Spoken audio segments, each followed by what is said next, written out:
changes that are being made. So I can now tell you what's in the report. Dame Vera does find that police officers are abusing their power, making unlawful arrests, unlawful and demeaning strip searches, sometimes treating victims as perpetrators, traumatizing victims of sexual abuse or domestic violence. She says, having assessed the actions of numerous officers, I quote, "If these officers are examples of the culture in GMP, it seems to be one of exercising power they don't have, as and when they wish, without expecting to be held account for it. Without this inquiry," she goes on to say, "none of these issues would have been held to the light of public scrutiny," and that is a worrying possibility. And I think, we a lot of focus on the complaint system. Why are these officers so unaccountable? The review describes the complaint system as evasive, defensive, or aggressive in tone in rejecting any police error. The Chief Constable Stephen Watson has already apologised in advance of this press conference. He talks about his police officers behaving with incivility, insensitivity, and compounded by a lack of routine leadership, scrutiny, and individual examples of low standards, poor behaviour, insensitivity, and lack of care in the face of vulnerability. And this report is particularly concerned about a readiness of police to criminalise women who've been victims sometimes of male violence. And Dame Vera notes that on 3 of the 15 complainants that she's assessed in great detail, her report were victims of domestic abuse. So 3 of the people were victims of domestic abuse, and there were also survivors of sexual abuse. And she says, and I'll quote again, she says, "Each case illustrates a gross and perplexing imbalance between the police response to the complainant's behaviour and the response, if any, to the perpetrator's abuse." And I think you will be looking at that in great detail. It suggests that the unlawful arrests within GMP may be endemic. It says it's possibly influenced by decisions made at the most senior level. It states the strategic priority to increase arrests may be driving unwise and unlawful arrests. And you may know that GMP has been on a drive to increase the number of arrests since it was put into special measures in December 2020, after a report criticised an estimated 80,000 crimes that haven't been properly recorded.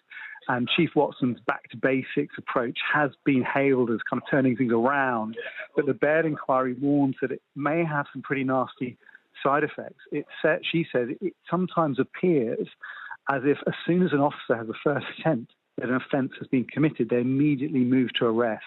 And this may have been the impact of a strategic priority to increase the number of arrests. It may be, she says, due to a lack of judgment or insufficient training. And she asks, is it a lack of empathy with the public? And I think this lack of empathy really seems to be at play in the custody suites. If you look at the detail of all the individual cases that she goes into, and she does go to them in great detail. And they are shocking cases. Some of them, obviously, women who've come through Sky News, who've told their stories, and we already know them. Some stories I've read that I didn't know about. One example, a woman who was a domestic violence victim who was accused by her abuser of breaking the wing mirror on his car and was arrested in the dead of night by police officers over his allegations. And then the justification for the arrest was to protect a vulnerable person who clearly on the police's own system is not someone you would necessarily considered vulnerable to that individual. So really looking at how women who are treated by the police. There are also men involved, as we've been covering this morning, the case of Mark Dove, who Dame Vera also finds was wrongly arrested. His door shouldn't have been smashed down in the dead of night by police over the allegations that he was never charged of.